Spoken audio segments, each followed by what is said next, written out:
Okay, I think mic is on, so it should be good. So can we start or not? Everybody ready?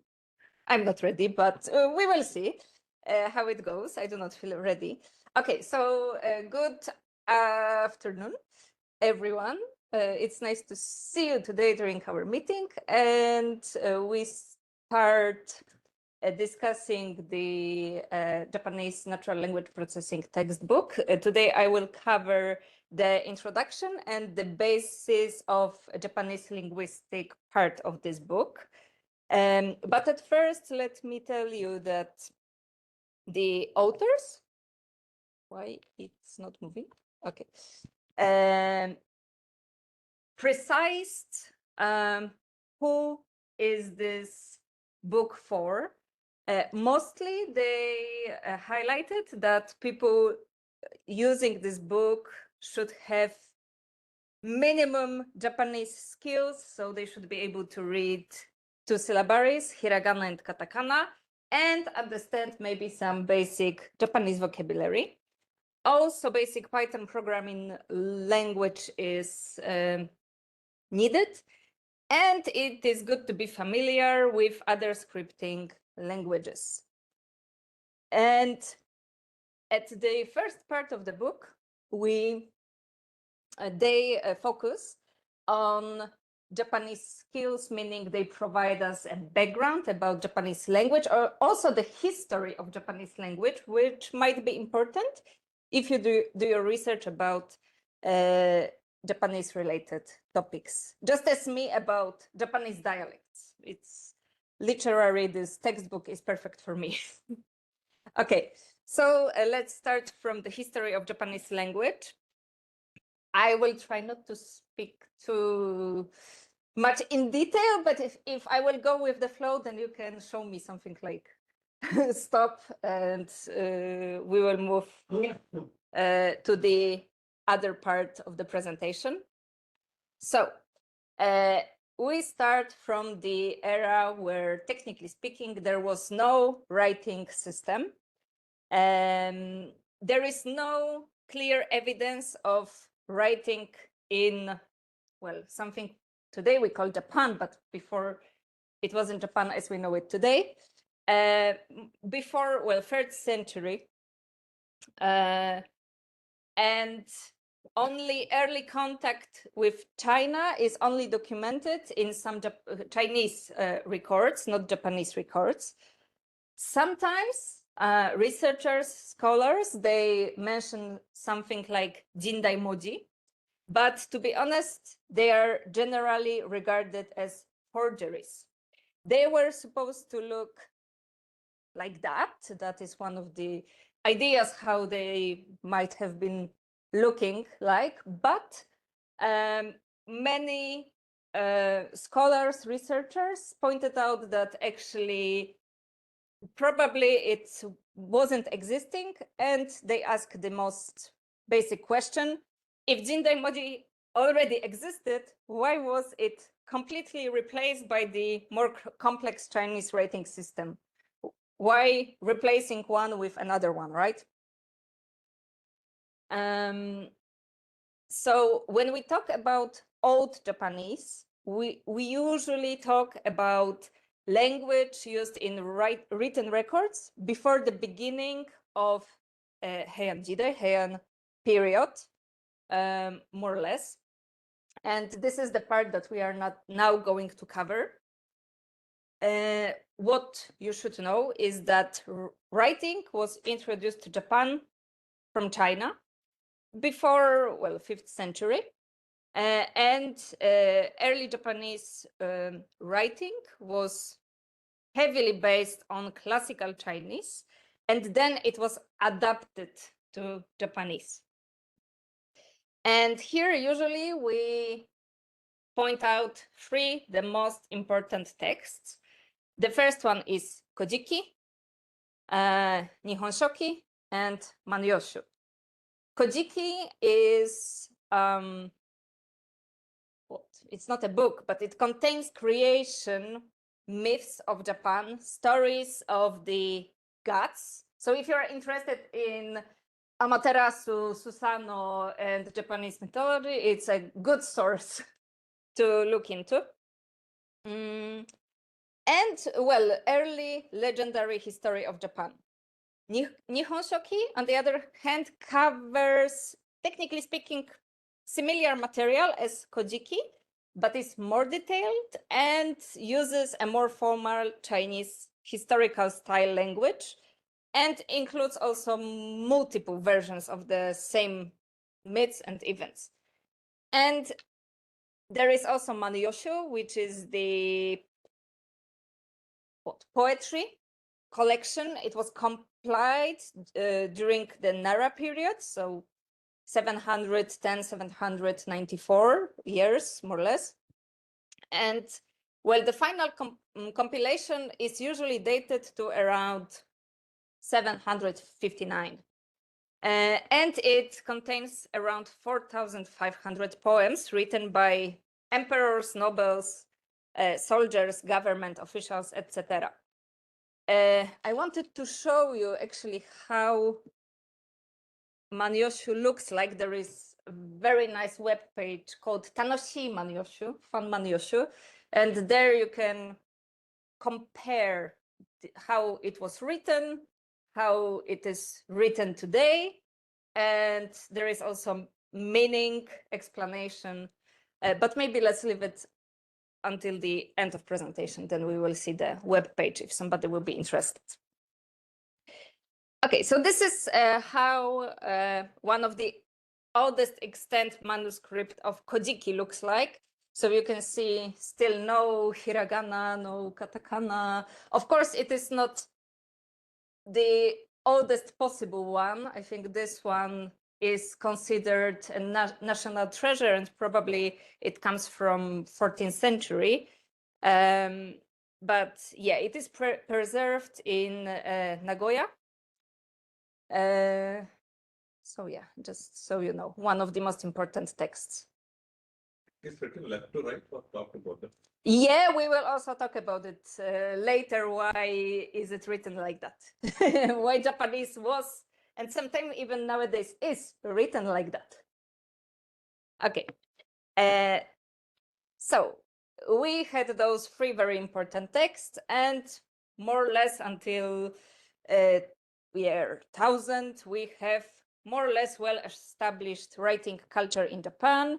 The writing system was usually reflecting big changes in the pronunciation of Old Japanese. Then we go further to Heian period.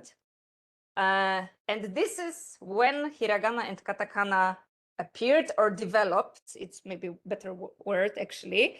And the language, written language and spoken language were very, very, like they diverged. So about how hiragana developed, they developed basically from kanji, both hiragana and katakana. Here you have the example. And then, of course, there is a question, why? Why do we need that? Well, basically, nobles were writing. We do not have any notes about common people writing in that, in that years. And if somebody is interested particularly in Japanese literature, for example, there you can find, if you have any text from this period, then usually there were people close, for example, to the emperor. Okay, and then we go several years, because to the 16th century, this is the most probably also important part when it comes to Japanese writing history. Portuguese arrived to Japan, and it meant increased contact with European countries.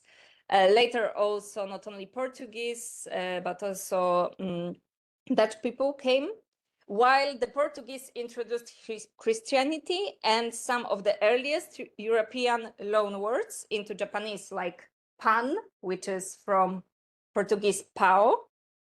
The Dutch became Japan's primary link to the Western science during the Edo period. And well, through Dejima Island, which was supposed to be close to Nagasaki, there was a tradition of Dutch studies, because Dutch scholars played a very important role in transmitting scientific knowledge and shaping modern Japanese technical vocabulary. But here, that's why we have sometimes very strange words in katakana, like randoseru. It's from Dutch, actually. And then we go to very modern Japanese. We have Edo period and Meiji period. And in the meantime, we have time in Japan's history called Sakoku. It's usually translated as closed country or locked country. We come to the era of shogunate. Their policy of Sakoku restricted foreign influence and expelled the Portuguese people. During this period, the Dutch became Japan's primary getaway to the west through Dejima Island, facilitating the transmission of scientific knowledge and contributing to the development of Dutch learning. So this lovely man, Tokugawa Ieyasu, he founded the Tokugawa shogunate and established a military government that, technically speaking, ruled Japan until the Meiji Restoration. And he made Edo, so the city today we know as Tokyo, a political capital of Japan, while the Meiji government later transformed it into the official imperial capital. And why is this important? Because since the linguistic and political center of Japan went to Tokyo, then called Edo, also the influence of Edo dialect became stronger, and Edo dialect gave us the very basis of standard Japanese, so what we today know as Hyojungo. That's why it is important.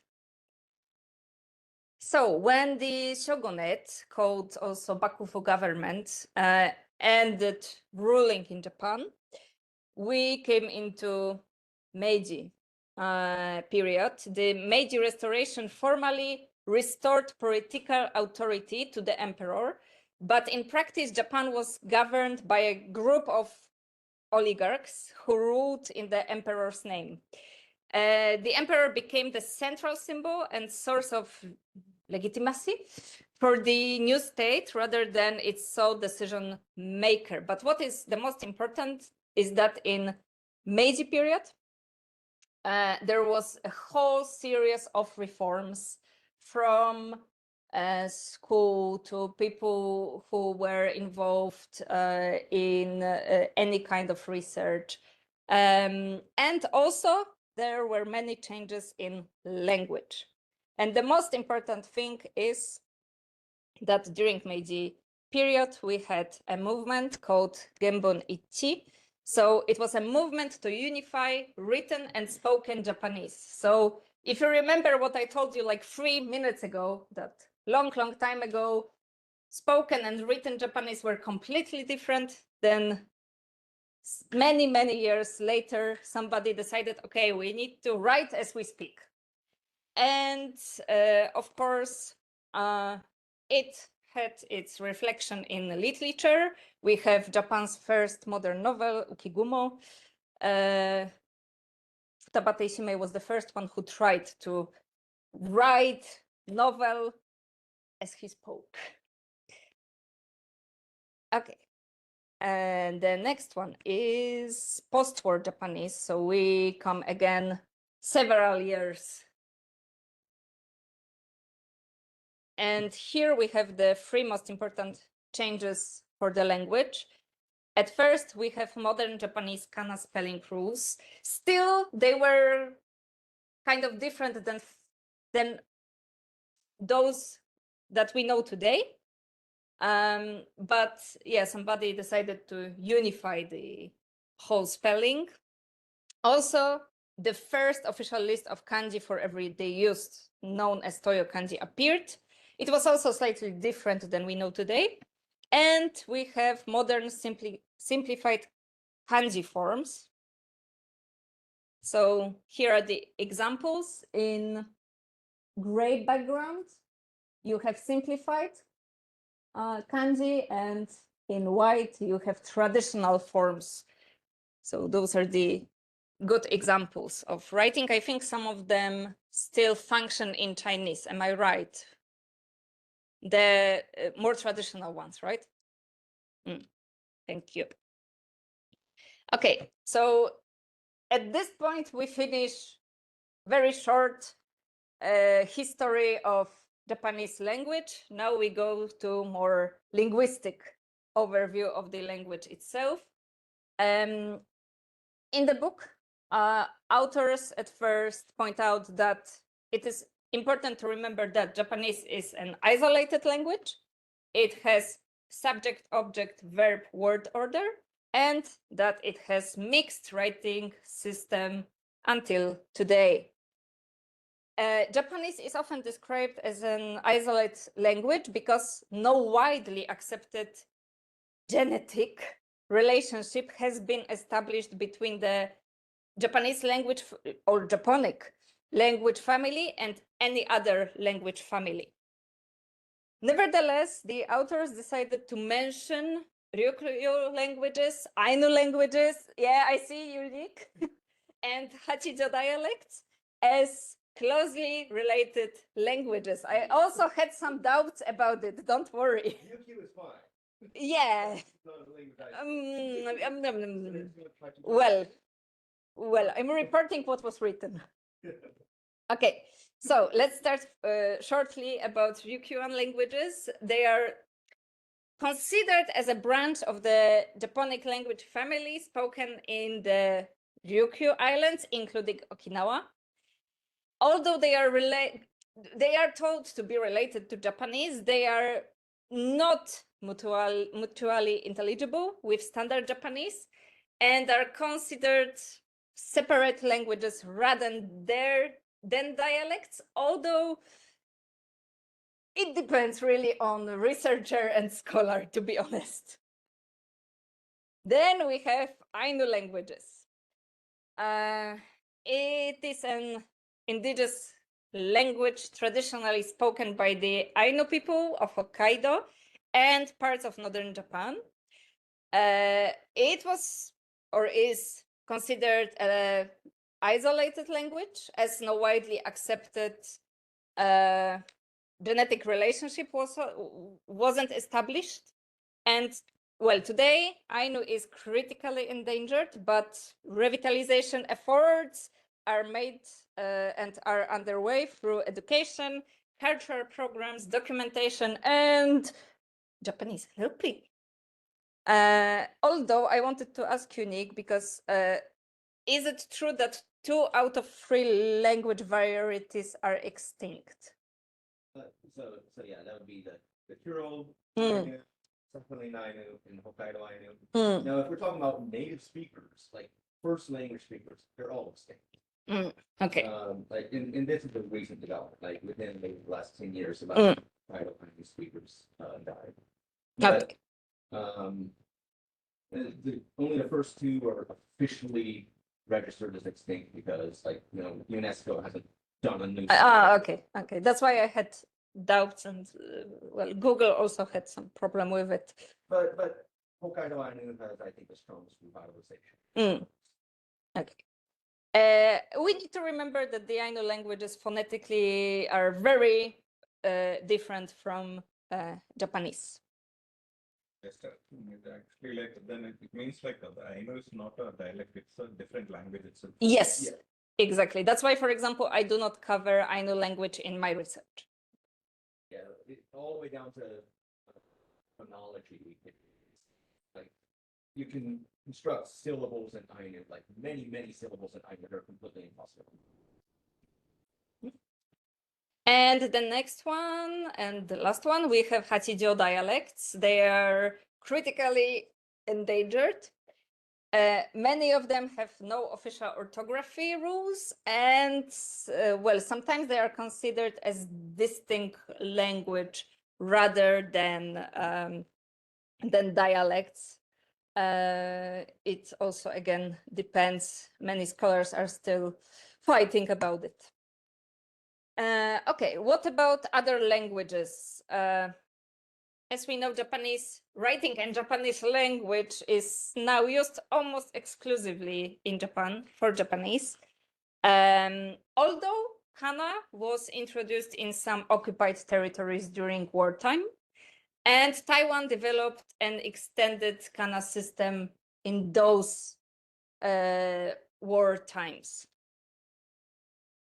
When it comes to phonetic writing systems, sometimes, and also the authors of this textbook gave Korean Hangul, which you can see, and Bopomofo as the ones that might be slightly comparable.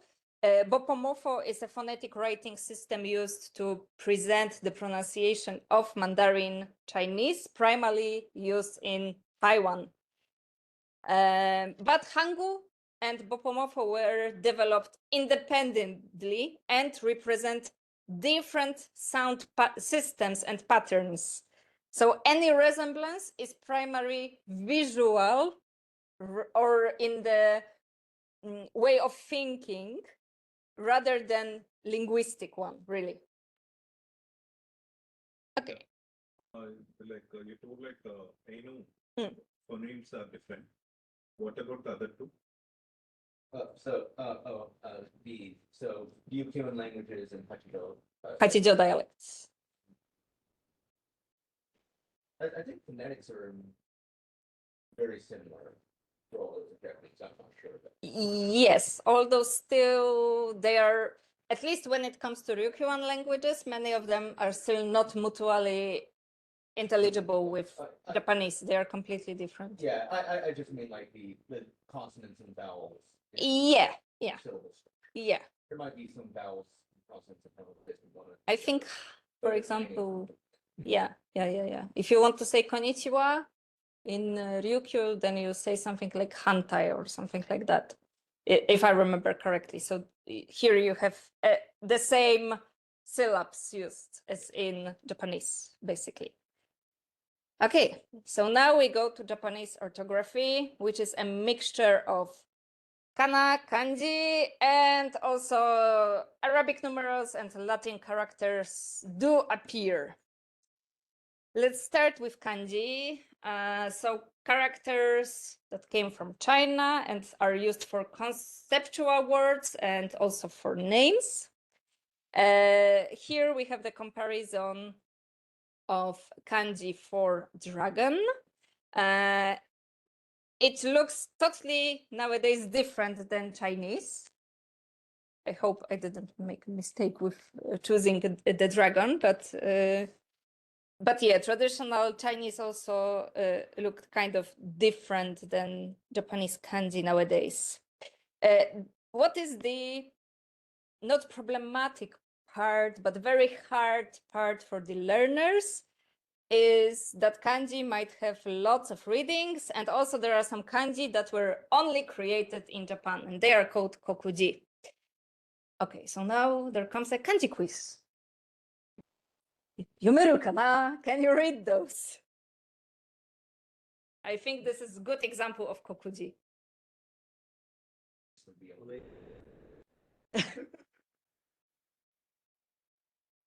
Spoilers. Toge. This is Toge, mountain pass. And the second one, it's also only created in Japan. I have a hint for that one. It's this.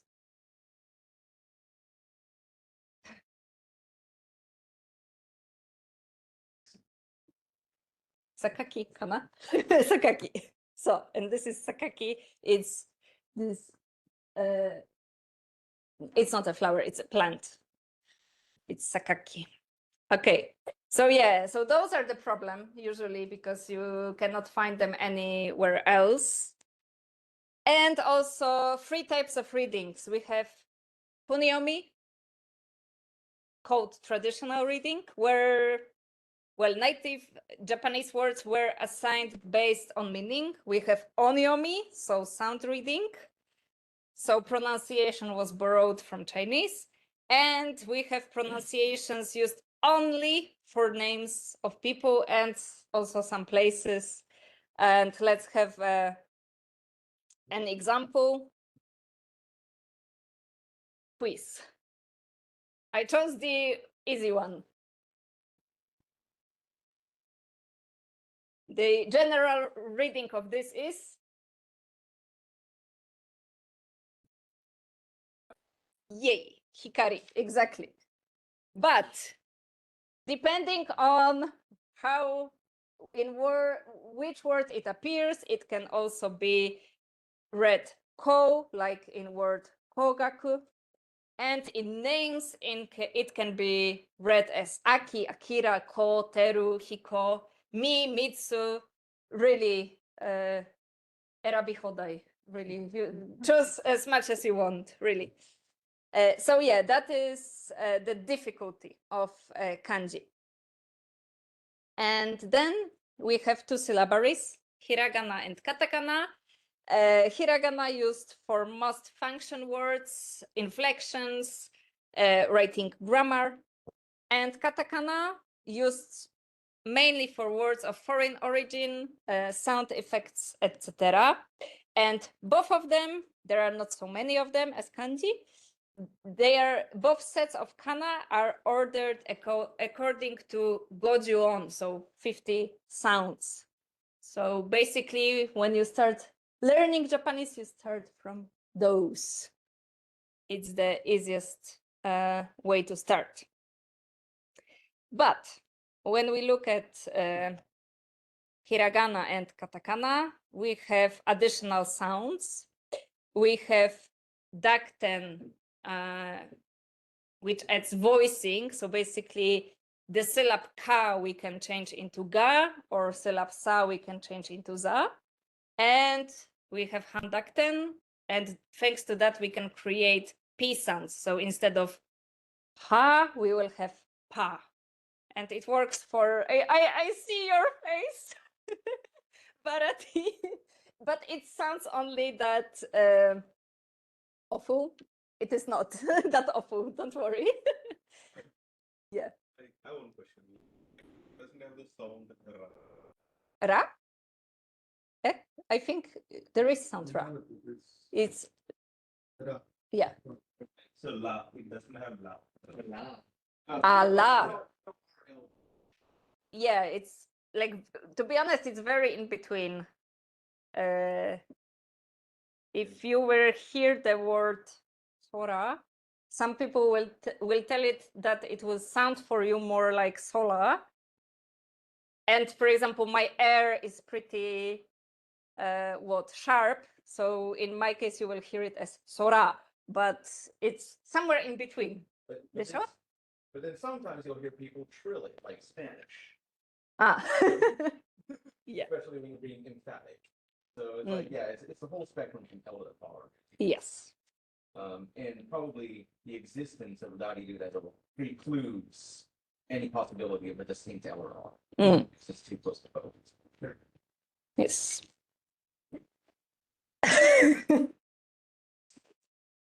Okay, going to the next one. The authors also mention long vowels because in Japanese we can create longer sounds. For hiragana, it is more easy because they are usually written with additional kana. So basically, you add another syllabary part, and then instead of short obasan, you have obasan, etc. But for katakana, there is long vowels are usually written with long vowel mark, and it is called, I think, chuompu, I think. So instead of having kohi for coffee, you have kohi or meru for the email. And I think the last one, we have also small versions of ya, yu, yo from so they form contracted sounds. So if you want to have kya, you write ki and add small ya, for example. That's why you can have words like okyaku-sama, which means customer guest, basically. And also there are many small katakana variations. They are used in loan words, and many actually people who learn Japanese are afraid of those because usually they are not that obvious in their usage. So sometimes they even create the sounds that technically speaking are not non-existent in Japanese, like originally. But yeah, in katakana you can do that. So you can have fa, for example, or t as in party for party.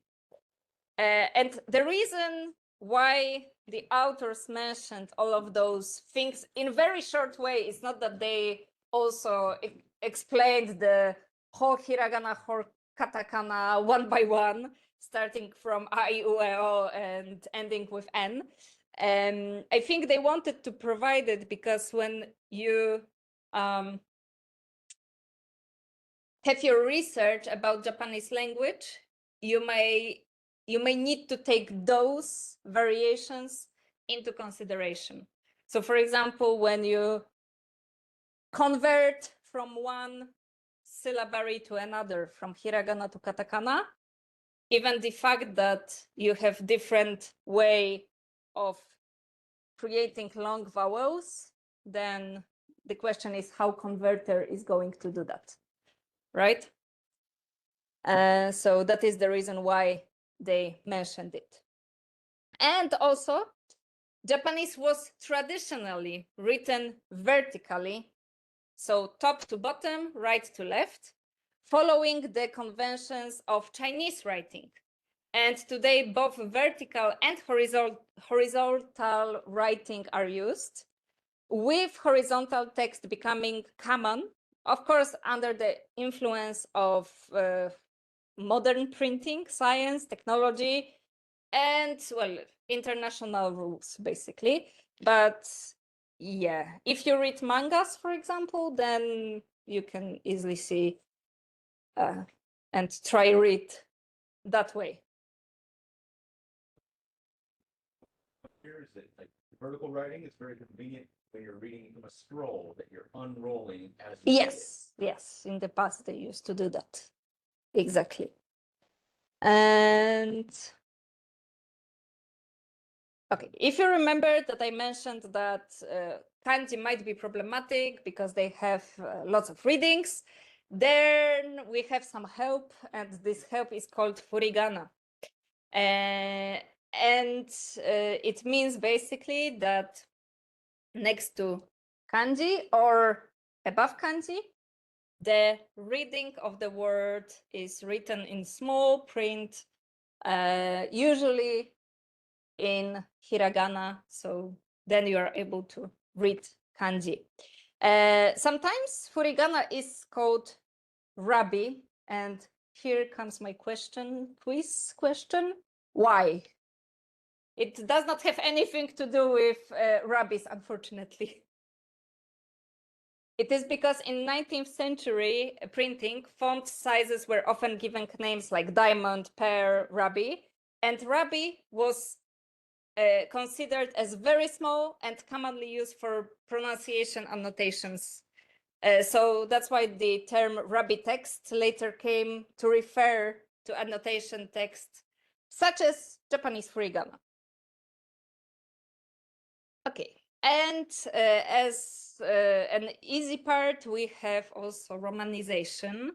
of Japanese texts. I think nowadays mostly many people use English-based romanization, which is Hepburn. But sometimes you can still see Kanreishiki. So the romanization that was based on the 50 sounds of kana. You can see the difference here. So Hepburn is slightly different than Kanreishiki. I think when they it's a first thing, Mm. it'll give you a better understanding of the language. Maybe. But usually I think nowadays Hepburn is mostly used. Even the government uses it. Yeah. And now we come to Japanese input. Well, input can be performed using Romaji or Kana keyboards. So users are supposed to type pronunciation and select the desired kanji conversion, for example, or sometimes even to select word, as you can see on the keyboard. So there are multiple input methods available, and well, there might be some possible homophone conversion errors because let's give an example. If you have word hana, hana is flower, but hana is also nose. So when you type, you need to know which one you want, basically. Or, well, if you can leave it in hiragana. But it depends on context, basically.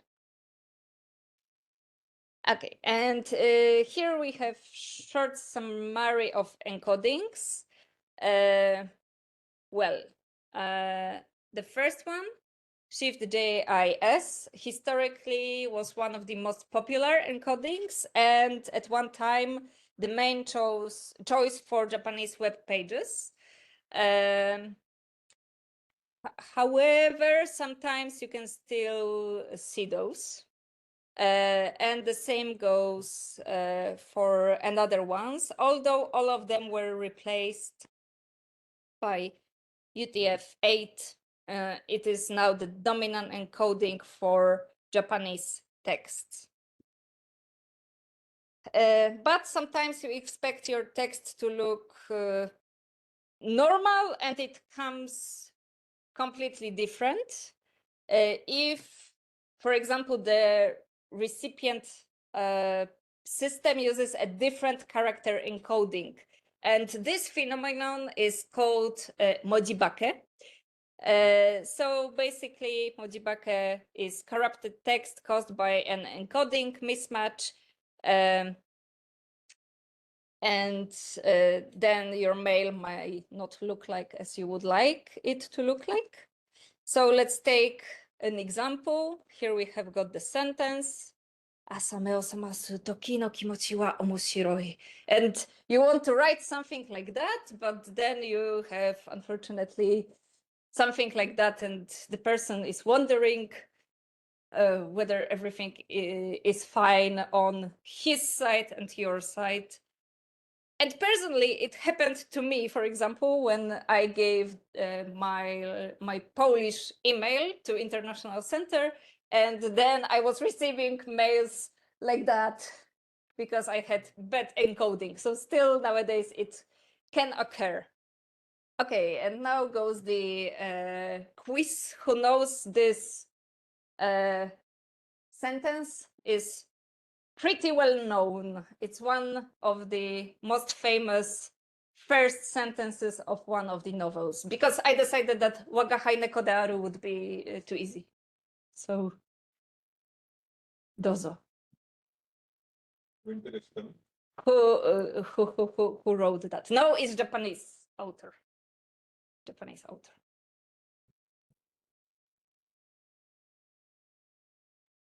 Okay, so the sentence means waking up in the morning is always interesting. I agree, and I agree with Dazai Osamu. Probably one of the most known also abroad. It's from the book Schoolgirl. I recommend that one. And with this recommendation, we end today's presentation. If you would like, I can show you the web page I mentioned about, Tanoshiman Yoshu, so you can see the difference between old Japanese and nowadays writing, and you can explore the homepage also yourself. That's all from me for today. Thank you very much. Before closing, can you just come to slide number 11? 11?